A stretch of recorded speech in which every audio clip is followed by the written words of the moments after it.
นักคนละวิจารณ์และแข่งจำปาสักสืบต่อหัวมือระยะใหม่5 ปีต่อหน้าระหว่างปี 2025 หา 2030 ที่นอนอยู่ใน 4 โขงเขตเวียกงานใหญ่และ 8 โขงเขตเวียกงานที่ขึ้นกับ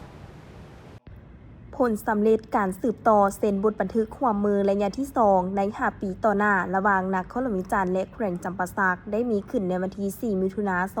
2025 อยู่ที่ห้องว่าการปกครองนักคนละวิจารณ์ในกล่องประชุมทบทวนคืนการหัวมือระยะผ่านมาและทิศทางการหัวมือระยะแต่ปี 2025 หา 2030 โดยการเข้าร่วมเป็นประธานของปริญญาเอกอาจสะพังทองศรีพันดรเจ้าของนักคนละวิจารณ์และปริญญาเอกอารุณไซสุนนราชเจ้าแข่งจำปาสักมีบรรดาภาคส่วนที่เกี่ยวข้องทั้งสองฝ่ายเข้าร่วมในกล่องประชุมปริญญาเอกอาจสะพังทองศรีพันดรได้กล่าวต้อนรับคณะผู้แทนจากแข่งจำปาสักและกล่าวเปิดกล่องประชุมว่ากล่องประชุมพบปะการทบทวนคืนการหัวมือในครั้งนี้แม้นเป็นการสรุปตีราคาการจัดตั้งปฏิบัติขอบการหัวมือตลอดระยะ 3 ปีผ่านมา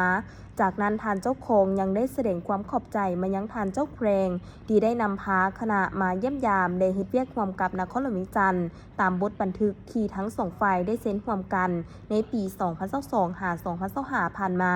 เพื่อเป็นการติดตามสุกยู่บรรดาหน้าเวียกที่ได้ปรึกษาเป็นเอกภาพร่วมมือกันในเมื่อก่อนและที่สำคัญแม้นจะได้ถอดถอนบทเรียนและร่วมกันวางทิศทางในการร่วมมือกันในต่อหน้า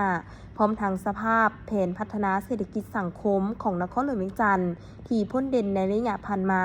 โดยเฉพาะระยะปี 2024 เศรษฐกิจของนครหลวงขยายตัวในระดับ 5.85 ส่วนห้อยรวมยอดผลิตภัณฑ์ภายใน GDP เฉลี่ยต่อหัวคน 83.47 ล้านกีบและในปี 2025 นี้แม้นจะสู่โซนให้เศรษฐกิจขยายตัวในระดับ 6.5 ส่วนห้อยรวมยอดผลิตภัณฑ์ภายในประมาณ 87,791 ตื้อกีบ GDP เฉลี่ยต่อหัวคน 83.75 ล้านกีบในโอกาสนี้ทานเจ้าแข่งจำปาสักก็ได้กล่าวมีคำเห็นและรายงานสภาพรวมของการจัดตั้งปฏิบัติแผนพัฒนาเศรษฐกิจสังคมของแข่งจำปาสักในระยะ 6 เดือนต้นปี 2025 ให้ได้ทราบว่าปัจจุบันในด้านเศรษฐกิจของแข่งแม้นพวมเล็งสุ่มใส่2 จุดคือการสุกยู่การผลิตหันเป็นทันสมัยและหันการเก็บรายรับเป็นทันสมัยและเฮ็ดให้รายรับแข่งมีท่าเอียงเพิ่มขึ้นโดยผ่านการจัดตั้งปฏิบัติใน 6 เดือนผ่านมาเห็นได้ว่าเศรษฐกิจของแข่งยังมีท่วงท่าขยายตัวดีรวมยอดผลิตภัณฑ์ภายในปฏิบัติได้ 27,722 ตื้อกีบเทียบใส่แผนปฏิบัติได้ 67.9 ส่วนห้อยเฉลี่ยต่อหัวคนได้ 1,602 ดอลลาร์สหรัฐต่อคนหรือเท่ากับ 34.65 ล้านกีบต่อคนเฮ็ดให้โครงประกอบเศรษฐกิจแขนงกสิกรรมป่าไม้กว่า 34.99 ส่วนห้อยแขนงอุตสาหกรรม 14.89 ส่วนห้อยและแขนงบริการ 50.12 ส่วนห้อยของ GDP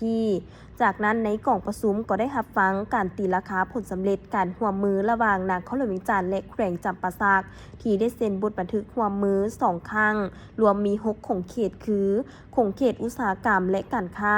โขงเขตกสิกรรมและป่าไม้โขงเขตแถลงข่าววัฒนธรรมและท่องเที่ยวโขงเขตโยธาธิการและขนส่งโขงเขตการเงินและเขตเศรษฐกิจพิเศษพร้อมทางรับฟังการผ่านทางบทบันทึกการร่วมมือระหว่างนครหลวงวิจันทร์และแขวงจำปาสักปี 2025 หา 2030 จากทานหัวหน้าห้องว่าการแขวงจำปาสักและหัวหน้าห้องว่าการนครหลวงวิจันทร์โดยห่างบทบันทึกการร่วมมือใน5 ปีต่อหน้านี้แม้นจะมีการร่วมมือใน 4 โขงเขตเวียกงานใหญ่และ 8 โขงเขตเวียกงานที่ขึ้นกับคือการร่วมมือของเขตเศรษฐกิจและการค้าประกอบมีโขงเขตอุตสาหกรรมและการค้าโขงเขตกสิกรรมและป่าไม้โขงเขตการเงินและโขงเขตเศรษฐกิจพิเศษการร่วมมือโขงเขตวัฒนธรรมสังคมและบริการประกอบมีโขงเขตการแถลงข่าววัฒนธรรมและท่องเที่ยวการร่วมมือโขงเขตการพัฒนาพื้นฐานโครงสร้างและการคมนาคมก็คือโขงเขตโยธาธิการและขนส่งการร่วมมือเวียกงานโขงเขตองค์การจัดตั้งมหาชนประกอบมีโขงเขตองค์การจัดตั้งสะพานแม่ยิงและโขงเขตเวียกงานองค์การจัดตั้งสาวหนุ่ม